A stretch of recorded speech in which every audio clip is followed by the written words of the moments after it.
Chapter 4. An exciting afternoon. They all had a bathe that morning, and the boys found that George was a much better swimmer than they were. She was very strong and very fast, and she could swim underwater too, holding her breath for ages. "You're jolly good," said Julian admiringly. "It's a pity Anne isn't a bit better.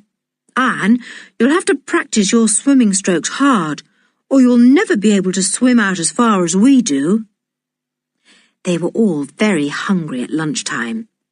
They went back up the cliff path, hoping there would be lots to eat. And there was. Cold meat and salad, plum pie and custard, and cheese afterwards. How the children tucked in. "What are you going to do this afternoon?" asked George's mother. "George is going to take us out in a boat to see the wreck on the other side of the island," said Anne. Her aunt looked most surprised. "George is going to take you?" she said. "Why, George, what's come over you? You've never taken a single person before, though I've asked you 2 dozens of times." George said nothing, but went on eating her plum pie. She hadn't said a word all through the meal. Her father had not appeared at the table, much to the children's relief. "Well, George, I must say I'm pleased that you want to try and do what your father said," began her mother again, but George shook her head. "I'm not doing it because I've got to," she said. "I'm doing it because I want to. I wouldn't have taken anyone to see my wreck, not even the Queen of England, if I didn't like them." Her mother laughed. "Well, it's good news that you like your cousins," she said. "I hope they like you." "Oh, yes," said Anne eagerly, anxious to stick up for her strange cousin. "We do like George, and we like She was just about to say that they liked Timothy too, when she got such a kick on her ankle that she cried out in pain and the tears came into her eyes. George glared at her. "George, why did you kick Anne like that, when she was saying nice things about you?" cried her mother.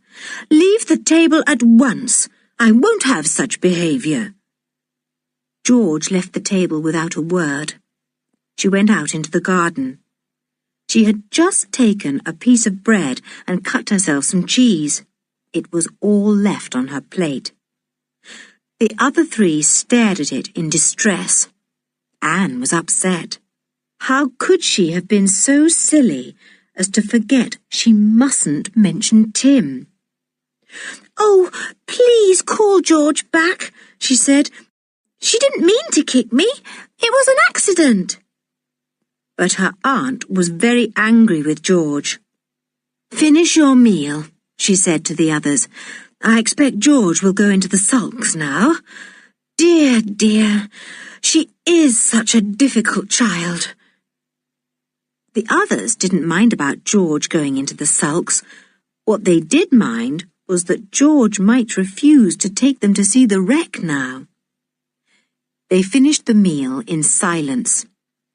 Their aunt went to see if Uncle Quentin wanted any more pie.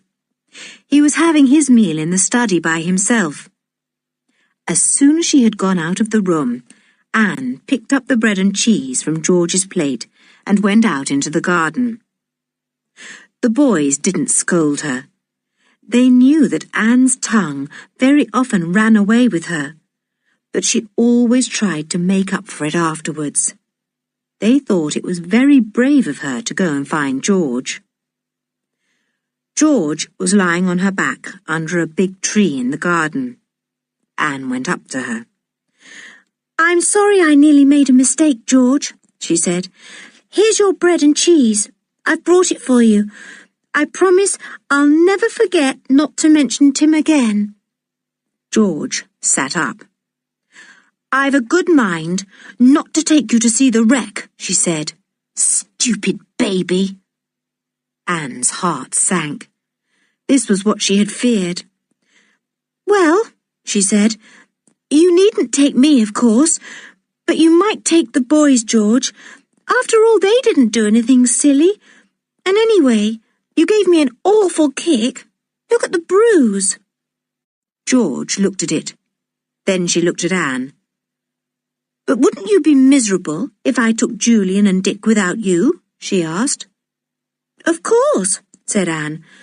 "But I don't want to make them miss a treat, even if I have to."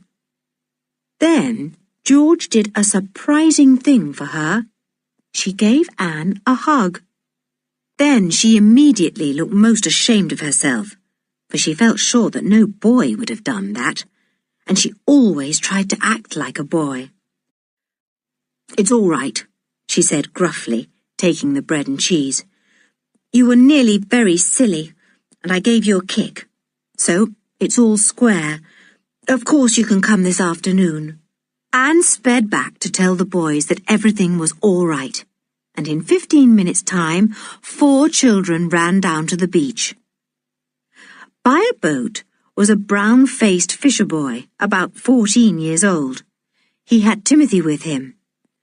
"Boat's all ready, Master George," he said with a grin, "and Tim's ready too." "Thanks," said George, and told the others to get in. Timothy jumped in too, his big tail wagging 19 to the dozen. George pushed the boat off into the surf and then jumped in herself. She took the oars. She rowed splendidly, and the boat shot along over the blue bay. It was a wonderful afternoon, and the children loved the movement of the boat over the water. Timothy stood at the prow and barked whenever a wave reared its head. "He's funny on a wild day," said George, pulling hard. "He barks madly at the big waves and gets so angry if they splash him. He's an awfully good swimmer."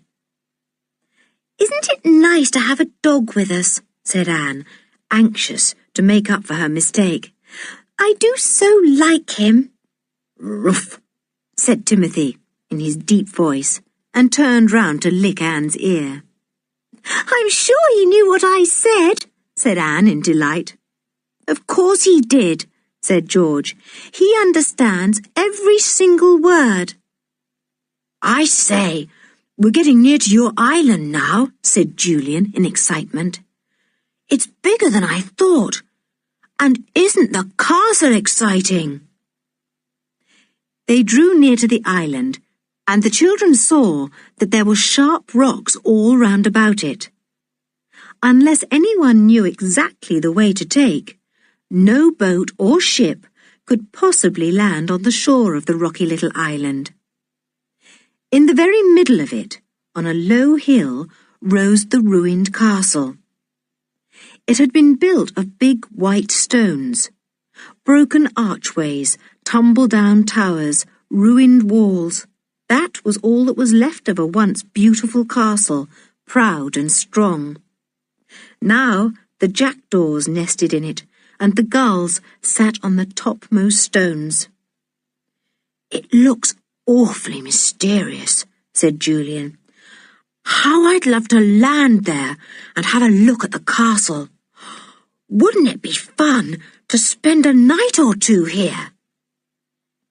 George stopped rowing. Her face lighted up.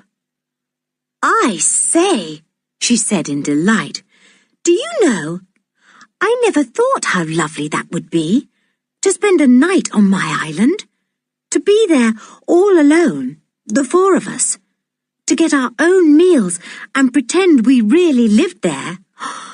Wouldn't it be grand?" "Yes, rather," said Dick, looking longingly at the island. Do you suppose your mother would let us?" "I don't know," said George. "She might. You could ask her." "Can't we land there this afternoon?" asked Julian. "No, not if you want to see the wreck," said George. "We've got to get back for tea today, and it will take all the time to row round to the other side of Kirin Island and back." "Well, I'd like to see the wreck," said Julian, torn between the island and the wreck. "Here, let me take the oars for a bit, George. You can't do all the rowing." "I can," said George, "but I'd quite enjoy lying back in the boat for a change. Look, I'll just take you by this rocky bit, and then you can take the oars till we come to another awkward piece. Honestly, the rocks around this bay are simply dreadful." George and Julian changed places in the boat. Julian rowed well, but not so strongly as George. The boat sped along, rocking smoothly. They went right round the island and saw the castle from the other side. It looked more ruined on the side that faced the sea. "The strong winds come from the open sea," explained George. "There's not really much left of it this side, except piles of stones. But there's a good little harbour in a little cove for those who know how to find it." George took the oars after a while and rowed steadily out a little beyond the island. Then she stopped and looked back towards the shore. "How do you know when you are over the wreck?" asked Julian, puzzled. "I should never know." "Well, do you see that church tower on the mainland?" asked George. "And do you see the tip of that hill over there? Well, when you get them exactly in line with one another, between the two towers of the castle on the island, you are pretty well over the wreck. I found that out ages ago." The children saw that the tip of the far-off hill and the church tower were practically in line when they looked at them between the two old towers of the island castle. They looked eagerly down into the sea to see if they could spy the wreck. The water was perfectly clear and smooth. There was hardly a wrinkle. Timothy looked down into it too, his head on one side, his ears cocked, just as if he knew what he was looking for. The children laughed at him. "We're not exactly over it," said George, looking down too. "The water's so clear today that we should be able to see quite a long way down. Wait, I'll row a bit to the left." "Ruff," said Timothy suddenly, and wagged his tail. And at the same moment, the three children saw something deep down in the water. "It's the wreck," said Julian, almost falling out of the boat in his excitement. "I can see a bit of broken mast. Look, Dick, look." All four children, and the dog too, gazed down earnestly into the clear water. After a little while, they could make out the outlines of a dark hulk, out of which the broken mast stood. "It's a bit on one side," said Julian. "Poor old ship. How it must hate lying there, gradually falling to pieces. Oh, George, I wish I could dive down and get a closer look at it." "Well, why don't you?" said George. "You've got your swimming trunks on. I've often dived down." "I'll come with you if you like, if Dick can keep the boat round about here. There's a current that is trying to take it out to sea. Dick, you'll have to keep working a bit with this oar to keep the boat in one spot."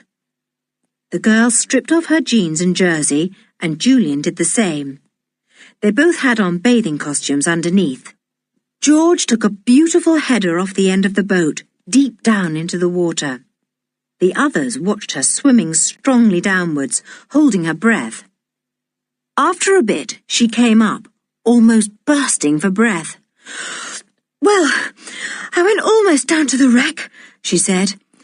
"It's just the same as it always is, seaweedy and covered with limpets and things. I wish I could get right." "Well, good night, George," said Anne, snuggling down into her bed. "We've had a lovely day, thanks to you." "And I've had a lovely day too," said George rather gruffly. "Thanks to you. I'm glad you all came. We're going to have fun. And won't you love my castle and my little island?" "Oh, yes," said Anne, and fell asleep to dream of wrecks and castles and islands by the hundred. Oh, when would George take them to her little island.